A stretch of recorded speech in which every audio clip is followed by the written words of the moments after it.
ಸತ್ಯವತಿ ಸ್ಮರಣೆ ಮಾಡಿದ್ಲು ವೇದವ್ಯಾಸರನ್ನು, ತನ್ನ ಮಗನನ್ನು. ಕೂಡಲೇ ವೇದವ್ಯಾಸರು ಬಂದರು. ಆ ವೇದವ್ಯಾಸರು ಬಂದು ತಾಯಿಗೆ ನಮಸ್ಕಾರವನ್ನು ಮಾಡಿದರು. ಸತ್ಯವತಿಯು ಕೂಡ ತಾನು ಆ ವೇದವ್ಯಾಸರನ್ನು ಆಲಿಂಗನವನ್ನು ಮಾಡಿಕೊಂಡು ಸಂತೋಷವನ್ನು ಪಟ್ಲಂತೆ. ಭೀಷ್ಮರೇ ಮೊದಲಾದವರೆಲ್ಲ ವೇದವ್ಯಾಸರ ಆರಾಧನೆಯನ್ನು ಮಾಡಿದ್ರಂತೆ, ಪೂಜೆಯನ್ನು ಮಾಡಿದ್ರಂತೆ. ವೇದವ್ಯಾಸರು ಹೇಳ್ತಾರೆ, ಅಮ್ಮ ನನ್ನನ್ನು ಯಾಕೋಸ್ಕರ ಕರೆದಿದೆಯಾ ಅಂತ. ಅದಕ್ಕೆ ತಾಯಿ ಹೇಳ್ತಾಳೆ, ಸತ್ಯವತಿ ನೋಡು, ಇಂತಹ ಒಂದು ಅರಾಜಕತೆ ಬಂದಿದೆ. ಈಗ ಕುರುವಂಶವನ್ನು ಆಳಲಿಕ್ಕೆ ಯಾವ ರಾಜರೂ ಇಲ್ಲ ಅಂತ ಹೋಗಿದೆ. ಅದಕ್ಕಾಗಿ ನೀನು ಅಂಬಿಕೆ ಹಾಗೂ ಅಂಬಾಲಿಕೆ, ನನ್ನ ಮಕ್ಕಳಾದಂತಹ ನನ್ನ ಮಗನಾದ ವಿಚಿತ್ರವೀರ್ಯನ ಇಬ್ಬರು ಪತ್ನಿಯರು, ಅವರಲ್ಲಿ ನೀನು ಮಕ್ಕಳನ್ನು ಹುಟ್ಟಿಸಬೇಕು ನಿಯೋಗ ಪದ್ಧತಿಯಿಂದ ಅಂತ ಹೇಳ್ತಾಳೆ. ಹಿಂದೆ ಅದು ಪ್ರಚಲಿತವಾಗಿದ್ದದ್ದು. ಆಗ ವೇದವ್ಯಾಸರು ಒಂದು ಮಾತನ್ನು ಹೇಳ್ತಾರೆ, ಯಾರನ್ನೇ ಆಗಲಿ ನಾನು ಸ್ಪರ್ಶ ಮಾಡಬೇಕು, ಮುಟ್ಟಬೇಕು ಅಂತ ಹೇಳಿದರೆ ಅವರು ವ್ರತ ಅನುಷ್ಠಾನ ಮುಂತಾದವುಗಳಿಂದ ಪವಿತ್ರರಾಗಬೇಕು.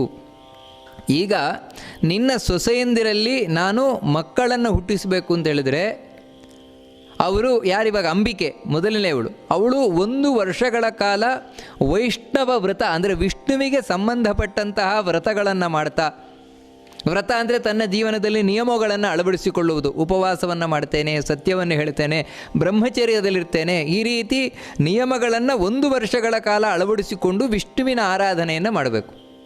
ಆ ರೀತಿ ಮಾಡಿದಾಗ ಅವಳು ಪವಿತ್ರಳಾಗ್ತಾಳೆ.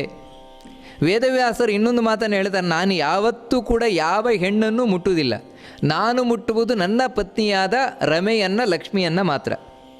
ಆ ರಮೆಯ ಸನ್ನಿಧಾನ ಇದ್ದಾಗ ನಾನು ಇನ್ನೊಬ್ಬ ಹೆಣ್ಣನ್ನು ಮುಟ್ತೇನೆ.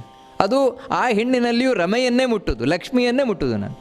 ಅದಕ್ಕಾಗಿ 1 ವರ್ಷಗಳ ಕಾಲ ಇವರು ವ್ರತವನ್ನು ಮಾಡಿದರು ಅಂತ ಹೇಳಿದರೆ ಆಗ ಲಕ್ಷ್ಮಿಯ ಸನ್ನಿಧಾನ ಬರ್ತದೆ.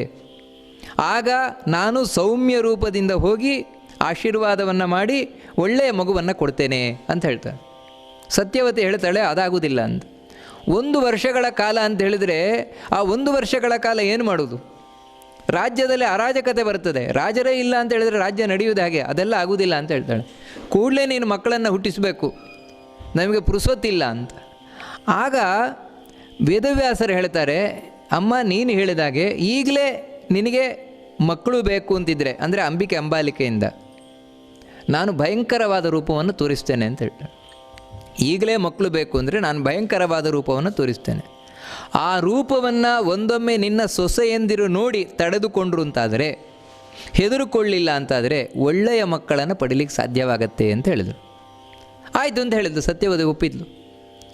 ಒಪ್ಪಿ ಒಂದು ಒಳ್ಳೆಯ ದಿನ ತನ್ನ ಹಿರಿಯ ಸೊಸೆ ಏನಿದ್ದಾಳೆ ಅವೇ ಅಂಬಿಕೆ, ಆ ಅಂಬಿಕೆಯನ್ನು ಕರೆದು ಹೇಳ್ತಾಳೆ, ನೋಡು ನೀನು ಇಂಥ ಒಂದು ಕೋಣೆಯಲ್ಲಿರು, ಹೆದರುಕೊಳ್ಬೇಡ, ನಿನ್ನ ಭಾವ ಬರ್ತಾರೆ, ನಿನ್ನ ಭಾವ ಬಂದು ನಿನಗೆ ಮಕ್ಕಳನ್ನು ಕೊಡ್ತಾರೆ ಅಂತ ಸತ್ಯವತಿ ಹೇಳಿದ್ಲು ತನ್ನ ಸೊಸೆಗೆ.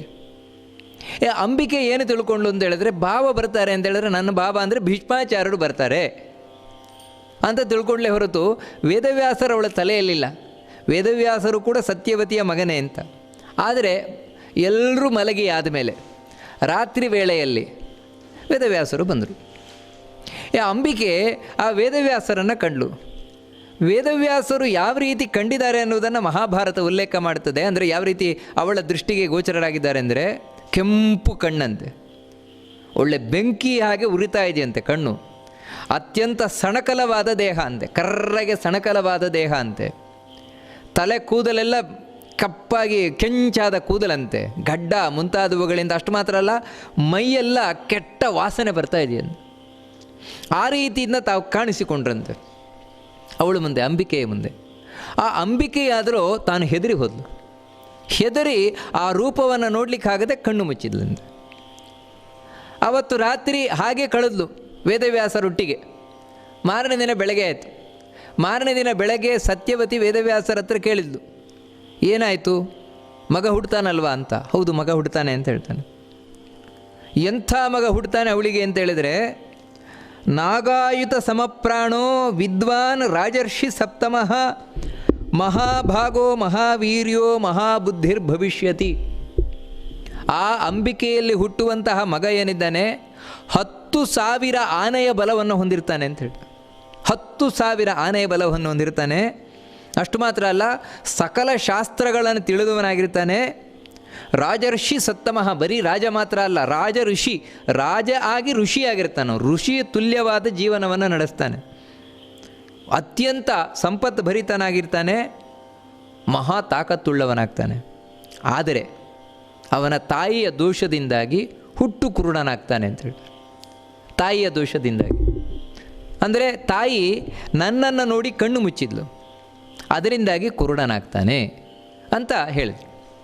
ಆ ಮಗನಿಗೆ ಅವರು ಆಶೀರ್ವಾದವನ್ನು ಮಾಡಿದರು. ಆಶೀರ್ವಾದವನ್ನು ಮಾಡಿ ಧೃತರಾಷ್ಟ್ರ ಅಂತ ಹೆಸರನ್ನಿಟ್ಟರು.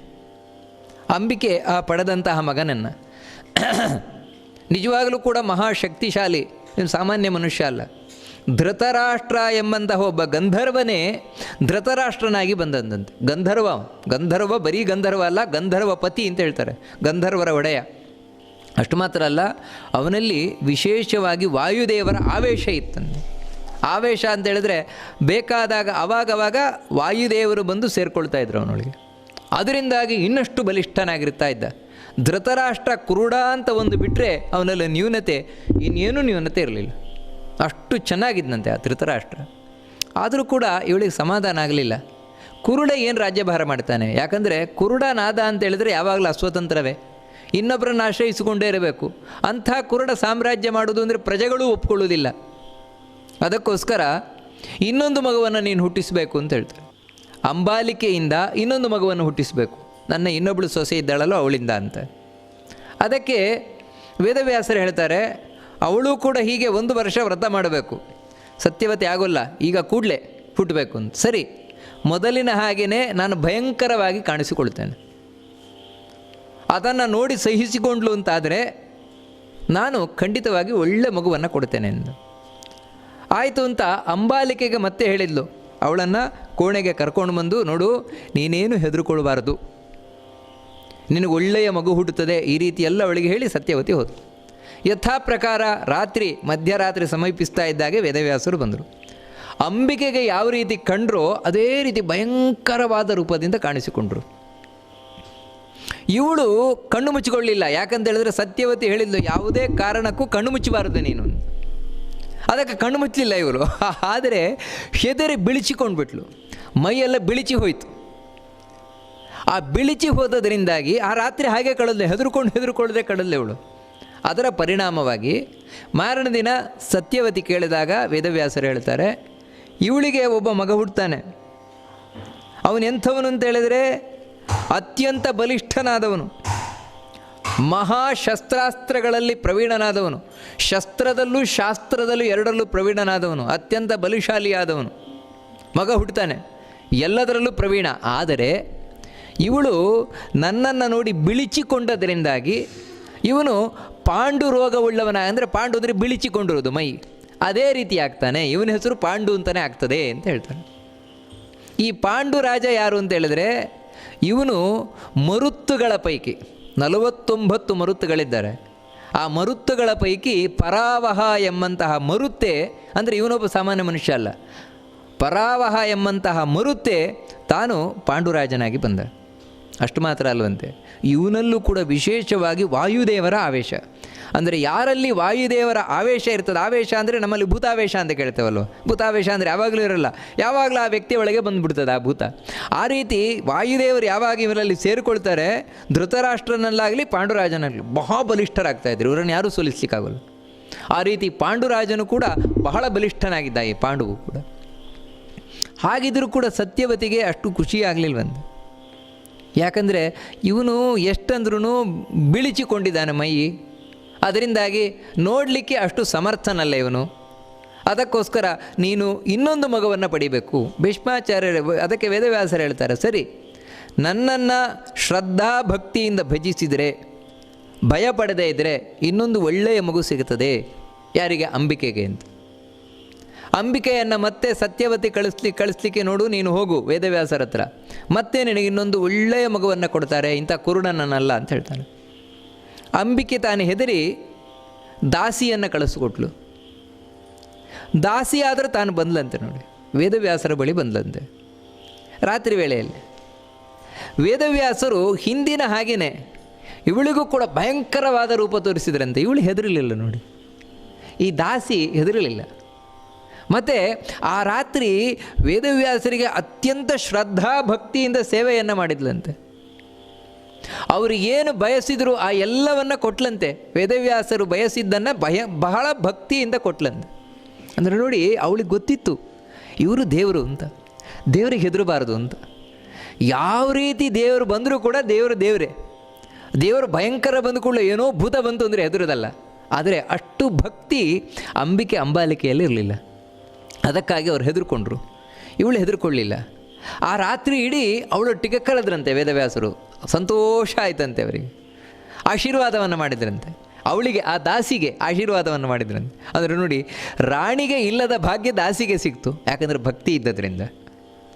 ನೀನು ಒಳ್ಳೆಯ ಮಗನನ್ನು ಪಡಿತೀಯ, ಅತ್ಯಂತ ಶ್ರೇಷ್ಠನಾದ, ಅತ್ಯಂತ ಶಾಸ್ತ್ರದಲ್ಲಿ ನಿಪುಣನಾದಂತಹ ಮಗನನ್ನು ಪಡಿತೀಯ ಅಂತೇಳಿ ಆಶೀರ್ವಾದವನ್ನು ಮಾಡಿದ್ರಂತೆ. ಮಾರನೇ ದಿನ ಸತ್ಯವತಿ ಕೇಳಿದಾಗ, ಅತ್ಯಂತ ಧರ್ಮಾತ್ಮ ವಿಶ್ರುತೋ ಲೋಕೆ ಸರ್ವಧರ್ಮ ವಿದಾಂಬರ ಇತ್ಯುಕ್ತ್ವಾ ಸ ನಿರಕ್ರಾಮತ್ ಕೃಷ್ಣದ್ವೈಪಾಯನ ಪ್ರಮುಹು. ಅತ್ಯಂತ ಧರ್ಮಾತ್ಮನಾದ, ಲೋಕದಲ್ಲಿ ಎಲ್ಲ ಧರ್ಮಗಳನ್ನು, ನೀತಿಶಾಸ್ತ್ರವನ್ನು ತಿಳಿದಂತಹ ಒಬ್ಬ ಜ್ಞಾನಿ ಇವಳಲ್ಲಿ ಬರ್ತಾನೆ ಅಂತ ಹೇಳ್ತಾರೆ. ಅದೇ ರೀತಿಯೇ ಬಂದು ಅವನಿಗೆ ವಿದುರ ಅಂತ ನಾಮಕರಣವನ್ನು ವೇದವ್ಯಾಸರೇ ಮಾಡಿದರು. ಈ ಮೂವರಿಗೂ ವಿಶೇಷವಾದ ಆಶೀರ್ವಾದವನ್ನು ಮಾಡಿದ್ದಾರೆ ವೇದವ್ಯಾಸರು. ಆದರೆ ಈ ವಿದುರ ಮಾತ್ರ ತಾನು ಶೂದ್ರನಾದ, ಶೂದ್ರ ಜಾತಿಯವನಾದ. ಅದಕ್ಕೆ ಯಾಕೆ ಅಂತ ಹೇಳಿದರೆ, ಅದನ್ನು ವೈಶಂಪಾಯನರು ಹೇಳ್ತಾರೆ, ಮಾಂಡವ್ಯರ ಶಾಪದಿಂದಾಗಿ ಈ ವಿದುರ ತಾನು ಶೂದ್ರ ಜಾತಿಯಲ್ಲಿ ಬಂದ. ಯಾರಿದು ವಿದುರ ಅಂತ ಹೇಳಿದರೆ ಮತ್ಯಾರೋ ಅಲ್ಲ, ಯಮಧರ್ಮನೇ ವಿದುರನಾಗಿ ಬಂದದ್ದು. ಅವನಿಗೆ ಮಾಂಡವ್ಯರ ಶಾಪ ಅಂತ ಹೇಳ್ತಾರೆ. ಆಗ ಜನಮೇಜಯ ಪ್ರಶ್ನೆ ಮಾಡ್ತಾನೆ, ಮಾಂಡವ್ಯರ ಶಾಪ ಯಮಧರ್ಮನಿಗೆ ಹೇಗೆ ಬಂತು? ಅದನ್ನು ಕಥೆಯನ್ನು ನನಗೆ ತಿಳಿಸ್ಕೊಡಿ ಅಂತ. ಆ ಕಥೆಯನ್ನು ಹೇಳ್ತಾರೆ. ಈ ಮಾಂಡವ್ಯರೇನಿದ್ದಾರೆ, ಮಾಂಡವ್ಯ ಋಷಿಗಳು ಹೀಗೆ ಎಲ್ಲ ಕಡೆ ಸಂಚಾರ ಮಾಡ್ತಾ ಇದ್ರಂತೆ. ಸಂಚಾರವನ್ನು ಮಾಡ್ತಾ ಒಂದು ಕಡೆ ಬಂದು ಅಲ್ಲಿ ತಪಸ್ಸಿಗೋಸ್ಕರ ಕೂತಿದ್ದಾರಂತೆ. ತಪಸ್ಸಿಗೆ ಕೂತಿದ್ದ ಸಂದರ್ಭದಲ್ಲಿ ಇವರು ತಪಸ್ಸು ಮಾಡ್ತಾ ಇದ್ದಾರೆ, ಅಸಂಪ್ರಜ್ಞಾತ ಸಮಾಧಿಯಲ್ಲಿದ್ದಾರೆ, ಅಂದರೆ ದೇವರನ್ನು ಕಾಣ್ತಾ ಇದ್ದಾರೆ. ಅಂತಹ ಸಂದರ್ಭದಲ್ಲಿ ಇಬ್ಬರು ಕಳ್ಳರು ಅಲ್ಲೇ ಪಕ್ಕದಲ್ಲೇ ಇದ್ದಂತಹ ರಾಜ್ಯ ಏನಿದೆ, ರಾಜ್ಯದಿಂದ ತಾವು ಕದ್ದುಕೊಂಡು ಏನೋ ಕಳ್ಮಾಲನ್ನು ತೊಗೊಂಬರ್ತಾ ಇದ್ದಾರಂತೆ. ಹಿಂದಿನಿಂದ ರಾಜಭಟರು ಅಟ್ಟಿಸ್ಕೊಂಡು ಬಂದರು. ನಾವಿನ್ನು ಸಿಕ್ಕಿ ಬೀಳ್ತೇವೆ ಅಂತ ಹೇಳಿ ಈ ಇಬ್ಬರು ಕಳ್ಳರು ಎಲ್ಲಿ ಈ ಮಾಂಡವ್ಯರು ತಾವು ಕೂತಿದ್ದಾರೋ ಅಲ್ಲೇ ಬಂದರು. ಆ ಮಾಂಡವ್ಯರ ಮುಂದೆಯೇ ತಾವು ವಸ್ತುಗಳನ್ನೆಲ್ಲ ಇಟ್ಟರು. ಅಲ್ಲೇ ಹೋಗಿ ಎಲ್ಲೋ ಮುಚ್ಚಿ ಕೂತರು. ರಾಜಭಟರು ಬಂದು ಇವ್ರ ಹತ್ರ ಕೇಳ್ತಾರೆ, ಎಲ್ಲಾದರೂ ಕಳ್ಳರನ್ನು ನೋಡಿದ್ದೀರಾ ಅಂತ. ಅಲ್ಲೇ ಮಾಲಿದೆ, ಕಳ್ಳು ಮಾಲು ಅಲ್ಲೇ ಇದೆ. ಮಾಲೆಯನ್ನು ಸಿಕ್ತು. ಇವರನ್ನು ಕೇಳಿದ್ರೆ ಇವರೇನು ಮಾತಾಡ್ತಾ ಇಲ್ಲ. ನೋಡೋಣ ಇಲ್ಲೇ ಇರಬಹುದು ಅಂತೇಳಿ ಎಲ್ಲೋ ಹುಡುಕಿದ್ರೆ ಆ ಕಳ್ಳರು ಸಿಕ್ಕಿಬಿಟ್ರು. ಯಾರು ಇಬ್ಬರು ಕಳ್ಳರಿದ್ದಾರೆ, ಕಳ್ಳರು ಸಿಕ್ಕಿದ್ರು. ಆ ಕಳ್ಳರನ್ನು ಹಿಡ್ಕೊಂಡ್ರು, ಕಳ್ಳ ಮಾಲನ್ನು ಹಿಡ್ಕೊಂಡ್ರು. ಹೋಗಬೇಕಾದ್ರೆ ಆ ರಾಜಭಟರಿಗೆ ಇವ್ರ ಬಗ್ಗೆಯೂ ಸಂಶಯ ಬಂತಂತೆ, ಮಾಂಡವ್ಯರ ಬಗ್ಗೆಯೂ ಕೂಡ. ಇವರು ಏನಾದರೂ ಇದರಲ್ಲಿ ಶಾಮೀಲಾಗಿದ್ದಾರಾ ಈ ಕಳ್ಳತನದಲ್ಲಿ? ಅದಕ್ಕೋಸ್ಕರ ಇವಾಗ ತಾನು ಸುಭಗನಾಗಿ ಈ ರೀತಿ ತಪಸ್ಸಿಗೆ ಕೂತಿದ್ದಾರೆ ಅಂಥೇಳಿ ಮಾಂಡವ್ಯರನ್ನು ಕರ್ಕೊಂಡೋದ್ರು. ಮಾಂಡವ್ಯರಿಗೆ ಇದು ಗೊತ್ತೇ ಇಲ್ಲ. ಅವ್ರ ಒಳಗಿನಿಂದ ಬೇರೆಯೇ ಯೋಚನೆ ಮಾಡ್ತಾ ಇದ್ದಾರೆ, ಅಂದರೆ ದೇವರ ಬಗ್ಗೆ ಚಿಂತನೆಯನ್ನು ಮಾಡ್ತಾ ಇದ್ದಾರೆ. ಈ ರಾಜನಾದರೂ ಇವರು ಕಳ್ಳ ಮಾಲು ಕಳ್ಳತನ ಮಾಡಿದ ಎರಡೂ ಗೊತ್ತಾಗಿ ಅವ್ರಿಗೆ ಶಿಕ್ಷೆ ಕೊಟ್ಟ. ಏನಂದರೆ ಇವರನ್ನು ಕೊಂದುಬಿಡಿ, ಇವರು ಮೂವರನ್ನು ಕೊಂದುಬಿಡಿ. ಮಾಂಡವ್ಯರು ಶಾಮೀಲಾಗಿದ್ದಾರೆ ಅಂತ ತಿಳ್ಕೊಂಡು ಮಾಂಡವ್ಯರ ಹಾಗೂ ಇಬ್ಬರು ಕಳ್ಳರು ಇಬ್ಬರನ್ನು ಕೊಂದುಬಿಡಿ. ಯಾವ ರೀತಿ ಕೊಲ್ಲೋದು ಅಂತೇಳಿದ್ರೆ ಶೂಲಕ್ಕೇರಿಸೋದು ಅಂತೇಳಿದರೆ, ಕೆಳಕ್ಕೆ ಗುದದ್ವಾರದಿಂದ ಇಷ್ಟು ದೊಪ್ಪ ಚೂಪಾದಂತಹ ಶೂಲವನ್ನು ಹಾಕಿದರೆ ಅದು ತಲೆ ಮೇಲಿಂದ ಬರ್ತದೆ. ಅಲ್ಲಿಗೆ ಹೋಯಿತು, ಸತ್ತೇ ಹೋದರು. ಆ ರೀತಿ ಹಾಗೆ ಆ ಇಬ್ಬರು ಕಳ್ಳರಿಗೂ ಶೂಲಕ್ಕೆ ಏರಿಸಿದರು. ಅವರಿಬ್ಬರು ಸತ್ತೇ ಹೋದರು. ಅಣಿಮಾಂಡವರಿಗೂ ಕೂಡ ಹಾಗೆ ಶೂಲವನ್ನು ಹಾಕಿದ್ರಂತೆ. ಆ ಶೂಲ ಕೆಳಗಿನಿಂದ ಬಂದದ್ದು ಇಲ್ಲಿ ಕುತ್ತಿಗೆ ಪಕ್ಕದಿಂದ ಕೆಳಗೆ ಮೇಲೆ ಬಂತಂತೆ, ಕುತ್ತಿಗೆ ಪಾರ್ಶ್ವದಲ್ಲಿ ಮೇಲಕ್ಕೆ ಬಂತಂತೆ. ಅದು ಇವರಾದರೂ ಸಾಯಲೇ ಇಲ್ಲ. ಕೆಲವು ದಿನ ಆಯಿತು, ಸಾಯಲೇ ಇಲ್ಲ ಇವರು ಅಣಿಮಾಂಡವರು. ಯಾಕಂತೇಳಿದ್ರೆ ತಪಶ್ಶಕ್ತಿಯಿಂದ ಹಾಗೆ ಇದ್ದಾರಂತೆ ಇವರು. ಕೆಲವು ದಿನ ಆಯಿತು, ಅಯ್ಯೋ ನನಗೆ ಈ ರೀತಿ ಆಗೋಗಿದೆಯಲ್ವ ಅಂಥೇಳಿ ಮನಸ್ಸಿನಿಂದಲೇ ಋಷಿಗಳನ್ನೆಲ್ಲ ಸ್ಮರಣೆ ಮಾಡಿಕೊಂಡ್ರಂತೆ ಅಣಿಮಾಂಡವ್ಯರು. ಋಷಿಗಳೆಲ್ಲ ಇವರ ಪರಿಸ್ಥಿತಿಯನ್ನು ನೋಡಿ ತಾವು ಬಂದ್ರಂತೆ, ಪಕ್ಷಿಯ ರೂಪದಿಂದ ಬಂದ್ರಂತೆ. ಬಂದು ಈ ಮಾಂಡವ್ಯರ ಬಳಿ, ಮಾಂಡವ್ಯರೇ, ನಿಮಗೆ ಇಂಥ ಒಂದು ಶಿಕ್ಷೆಗೆ ಕಾರಣ ಏನು? ನೀವೇನು ತಪ್ಪು ಮಾಡಿದ್ದೀರಿ? ಇದಕ್ಕೆ ಯಾರ ಕಾರಣ? ಅದಕ್ಕೆ ಮಾಂಡವ್ಯರು ಹೇಳ್ತಾರೆ, ನನಗೆ ಈ ಶಿಕ್ಷೆ ಸಿಕ್ಕಿದೆ ಅಂದರೆ ಇದಕ್ಕೆ ಇಲ್ಲಿಯವರು ಯಾರೂ ಕಾರಣ ಅಲ್ಲ, ಇದಕ್ಕೆ ಬೇರೆ ಯಾರೋ ಕಾರಣ ಇದ್ದಾರೆ ಅಂತ ಮಾಂಡವ್ಯರು ಹೇಳ್ತಾರೆ. ಈ ಮಾತಾಡುವಿಕೆಯನ್ನು ಕೇಳಿದಂತಹ ರಾಜಭಟರು ತಾವು ಹೋಗಿ ಹೇಳ್ತಾರೆ ರಾಜನ ಹತ್ರ, ಅವರು ಸತ್ತಿಲ್ಲ ಅಂತ, ಇನ್ನೂ ಬದುಕಿದ್ದಾರೆ, ಋಷಿಗಳ ಹತ್ರ ಮಾತಾಡ್ತಾ ಇದ್ದಾರೆ ಅಂತ. ರಾಜನಿಗೆ ಗೊತ್ತಾಯಿತು. ಕೂಡಲೇ ತಾನು ಬಂದ, ಮಾಂಡವ್ಯರಿಗೆ ನಮಸ್ಕಾರ ಮಾಡಿ, ನನ್ನಿಂದ ತಪ್ಪಾಯಿತು, ಕ್ಷಮಿಸಿ, ನೀವು ಕಳ್ಳರು ಅಂತ ನಾನು ತಪ್ಪಾಗಿ ಭ್ರಮಿಸಿದೆ, ವಿಚಾರವೇ ಮಾಡದೆ ನಿಮಗಿಂಥ ಶಿಕ್ಷೆ ಕೊಟ್ಬಿಟ್ಟೆ ಅಂತ ಹೇಳಿ ಅವರನ್ನು ಕ್ಷಮಿಸ್ಲಿಕ್ಕೆ ಹೇಳ್ತಾನೆ, ನಾನು ಕ್ಷಮಿಸಿದ್ದೇನೆ ಅಂತ ಹೇಳ್ತಾರೆ. ಕೂಡಲೇ ರಾಜಭಟ್ರಿಗೆ ಹೇಳ್ತಾರೆ, ಆ ಶೂಲವನ್ನು ತೆಗಿರಿ, ಅವರಿಂದ ಎಳೆದು ತೆಗಿರಿ ಅಂತ. ಆದರೆ ಆ ಶೂಲವನ್ನು ಎಳಿಲಿಕ್ಕೆ ಹೋದರೆ ಅವರ ದೇಹದಿಂದ ಹೊರಗೆ ಬರ್ತಾನೆ ಇಲ್ವಂತ ಶೂಲ, ಆ ರೀತಿ ಗಟ್ಟಿ ನಿಂತು ಬಿಟ್ಟಿದೆಯಂತೆ. ಕಡೆಗೆ ಅವರ ಈ ಕೆಳಭಾಗದಲ್ಲಿ ಏನು ಶೂಲ ಬಂದಿದೆ ನೆಲದಿಂದ, ಅಷ್ಟು ಭಾಗವನ್ನು ತುಂಡು ಮಾಡಿದರಂತೆ. ಆದರೆ ಇವರ ದೇಹದೊಳಗೆ ಏನು ಶೂಲ ಹೊರಟು ಹೋಗಿದೆ ಅದು ಹಾಗೇ ಇತ್ತಂತೆ, ಹೋಗಲೇ ಇಲ್ವಂತೆ. ಆಮೇಲಿಂದ ಈ ಮಾಂಡವ್ಯರು ಎಲ್ಲ ಹೋದರೂ ಕೂಡ ಶೂಲ ಹಿಡ್ಕೊಂಡೇ ಹೋಗೋದಂತ ಅವರು. ಅದಕ್ಕೆ ಅವ್ರಿಗೆ ಹೆಸರು ಅಣಿಮಾಂಡವ್ಯ ಅಂತ. ಅಣಿಮಾಂಡವ್ಯ ಅಂತಲೇ ಪ್ರಸಿದ್ಧರಾದರು ಅವರು. ಅವರಾದರೂ ವಾಸ್ತವಿಕವಾಗಿ ಎಂಥ ವೇದನೆ ಇರಲಿಕ್ಕಿಲ್ಲ, ಆದರೆ ಅದೆಲ್ಲ ಲೆಕ್ಕವಿಲ್ಲ, ಯಾಕಂದರೆ ದೇಹದ ಮೇಲೆ ಅಭಿಮಾನವೇ ಇಲ್ಲ. ಅವರು ಇದೊಂದು ಹೂವಿನ ಹಾರ ಅಂತ ತಿಳ್ಕೊಂಡು ಹೋಗ್ತಾಯಿದ್ರು. ಸೀದಾ ಎಲ್ಲಿಗೆ ಹೋದರು ಅಂದರೆ ಯಮಧರ್ಮನ ಬಳಿಗೆ ಹೋದ್ರಂತೆ. ಯಮಧರ್ಮನ ಬಳಿಗೆ ಹೋಗಿ ತಾವು ಕೇಳ್ತಾರೆ, ನನಗೆ ಈ ರೀತಿ ಆಗಲಿಕ್ಕೆ ಕಾರಣ ಏನು? ಇಂತಹ ಶೂಲ ನನ್ನೊಳಗೆ ಹೋಗಲಿಕ್ಕೆ ಕಾರಣ ಏನು? ಯಾಕಂದರೆ ನಿನ್ನಿಂದಾಗಿಯೇ ನನಗೆ ಈ ರೀತಿ ಶಿಕ್ಷೆ ಸಿಕ್ಕಿರುವುದು ಅಂತ ಹೇಳ್ತಾರೆ. ಅದಕ್ಕೆ ಯಮಧರ್ಮ ಹೇಳ್ತಾನೆ, ನೋಡಿ ಮಾಂಡವ್ಯರೇ, ನೀವು ಸಣ್ಣಲ್ಲಿದ್ದಾಗ ಒಂದು ತಪ್ಪು ಮಾಡಿದಿರಿ. ಪತಂಗಾನಾಂ ಪುಚ್ಛೇಷು ತ್ವಯೇಷಿಕಾ ಪ್ರವೇಶಿತಾ ಅಹಿಂಸಕಾನಾಂ ಧರ್ಮಜ್ಞ ತೇನೇದತ್ ಪ್ರಾಪ್ತವಾನಸಿ. ಸಣ್ಣಲ್ಲಿರಬೇಕಾದ್ರೆ ಈ ಚಿಟ್ಟೆಗಳೇನಿದ್ದಾವೆ, ಪತಂಗ ಚಿಟ್ಟೆಗಳು, ಆ ಚಿಟ್ಟೆಗಳನ್ನು ಹಿಡ್ಕೊಳ್ಳೋದಂತೆ. ಚಿಟ್ಟೆಗಳನ್ನು ಹಿಡ್ಕೊಂಡು ಯಾವುದಾದ್ರೂ ಈ ಚೂಪಾದ ಮುಳ್ಳು ಕಡ್ಡಿಗಳಿರ್ತದಲ್ವ, ಅದರಿಂದ ಆ ಚಿಟ್ಟೆಯ ಗುದದ್ವಾರ ಏನಿದೆ ಅದಕ್ಕೆ ಚುಚ್ಚುದಂತೆ. ಆಟ ಆ ರೀತಿ ನೀವು ಮಾಡ್ತಾಯಿದ್ದೀರಿ. ಯಾವತ್ತು ಸ್ವಲ್ಪಮೇವ ಯಥಾ ದತ್ತಂ ದಾನಂ ಬಹುಗುಣಂ ಭವೇತ್, ಅಧರ್ಮ ಏವಂ ವಿಪ್ರರ್ಷೇ ಬಹು ದುಃಖ ಫಲಂ ಭವೇತ್. ಇದು ದಾಕ್ಷಿಣಾತ್ಯ ಪಾಠದಲ್ಲಿ ಇಲ್ಲದೇ ಇರುವಂತಹ ಔತರೆಯ ಪಾಠದಲ್ಲಿರುವಂತಹ ಒಂದು ಶ್ಲೋಕ. ಯಾವ ರೀತಿ ನಾವು ಪುಣ್ಯ ಕೆಲಸ ಮಾಡಿದ್ದು ಅಂದರೆ, ಸ್ವಲ್ಪ ಪುಣ್ಯ ಕೆಲಸ ಮಾಡಿದರೂ ತುಂಬ ನಮಗೆ ಫಲ ಬರ್ತದೆ ಅದರದ್ದು. ಹಾಗೆಯೇ ಪಾಪ ಸ್ವಲ್ಪ ಮಾಡಿದರೂ ಅದರ ಫಲ ತುಂಬ ಇರ್ತದೆ. ಆ ರೀತಿ ನೀವೇನೋ ಒಂದು ಚಿಟ್ಟೆಗೆ ಈ ರೀತಿ ಮಾಡಿರ್ಬೋದು, ಚುಚ್ಚಿರ್ಬೋದು, ಅದರ ಫಲವಾಗಿ ಈ ರೀತಿ ಅನುಭವಿಸ್ತಾ ಇದ್ದೀರಿ. ಆದರೆ ಚಿಟ್ಟೆ ಯಾರಿಗೇನು ಹಿಂಸೆ ಕೊಡೋಲ್ಲ, ಅದರ ಪಾಡಿಗೆ ಅದಿರ್ತವೆ. ಯಾರಿಗೂ ಹಿಂಸೆ ಕೊಡದಂತಹ ಚಿಟ್ಟೆಗೆ ನೀವು ಈ ರೀತಿ ಅನ್ಯಾಯ ಮಾಡಿದ್ರಿಂದಾಗಿ ನಿಮಗೆ ಈ ರೀತಿ ಆಗಿದೆ ಅಂತ ಹೇಳ್ತಾರೆ. ಆವಾಗ ಮಾಂಡವ್ಯರು ಕೇಳ್ತಾರೆ, ನನಗೆ ವರ್ಷ ಎಷ್ಟು ಅಂತ, ಎಷ್ಟನೇ ವರ್ಷದಲ್ಲಿ ನಾನು ಇದನ್ನು ಮಾಡಿದ್ದು ಅಂತ ಹೇಳ್ತಾರೆ.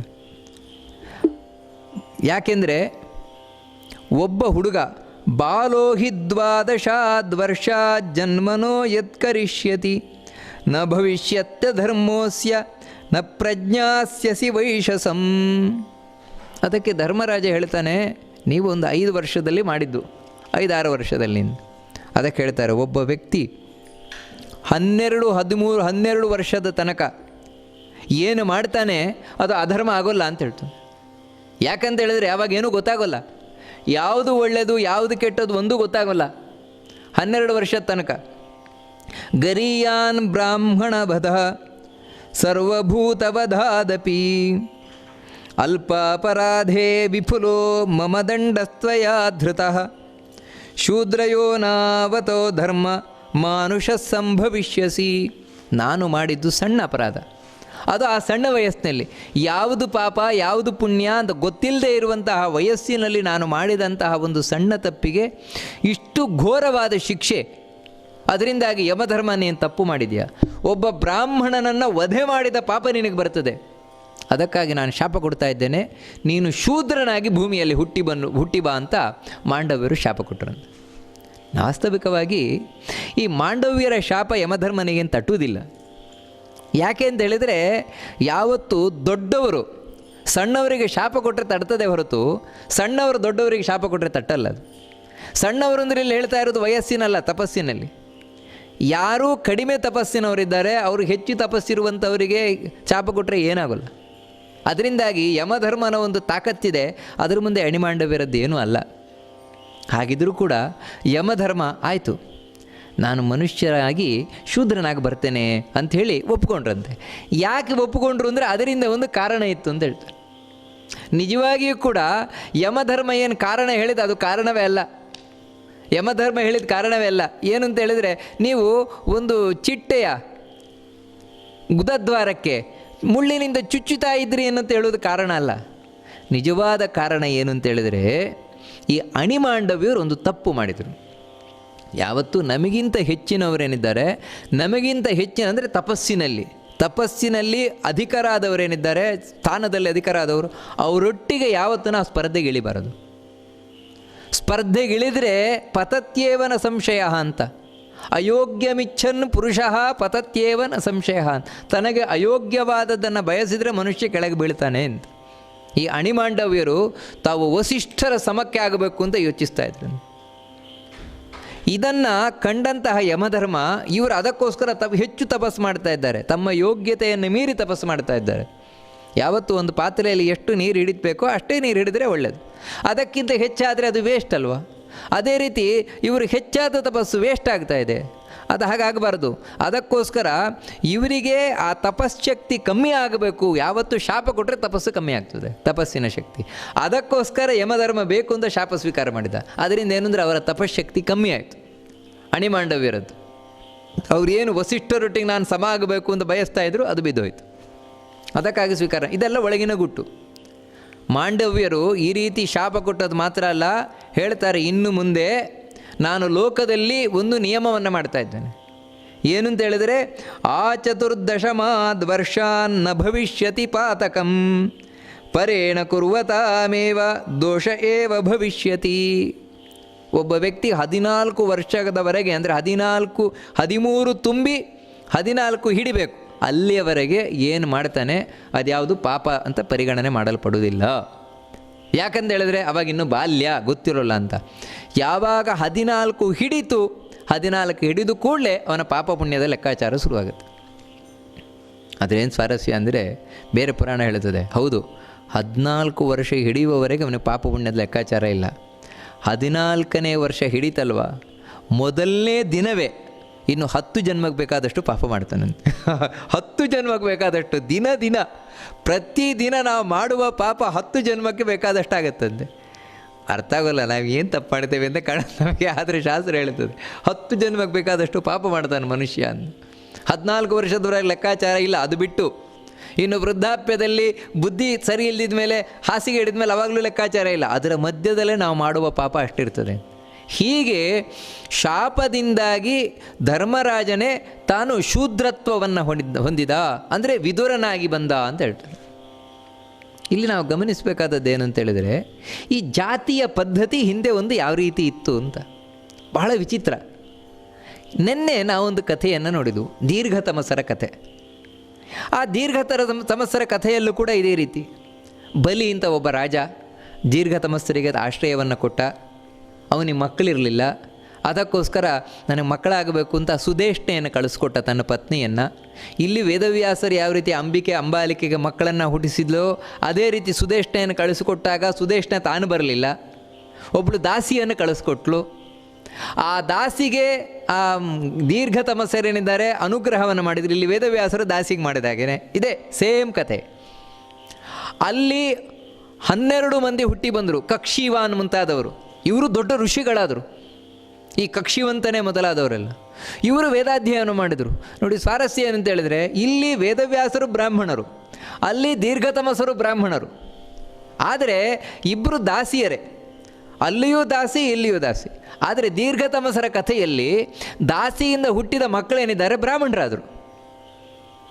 ಆದರೆ ಇಲ್ಲಿ ಮಾತ್ರ ವೇದವ್ಯಾಸರು ಯಾವ ದಾಸಿಯನ್ನು ತಾವು ಸ್ಪರ್ಶ ಮಾಡಿದರು, ಯಾವ ದಾಸಿಗೆ ಅನುಗ್ರಹ ಮಾಡಿದರು, ಅಲ್ಲಿ ಹುಟ್ಟಿದ ವಿದುರ ಮಾತ್ರ ಶೂದ್ರಾದ.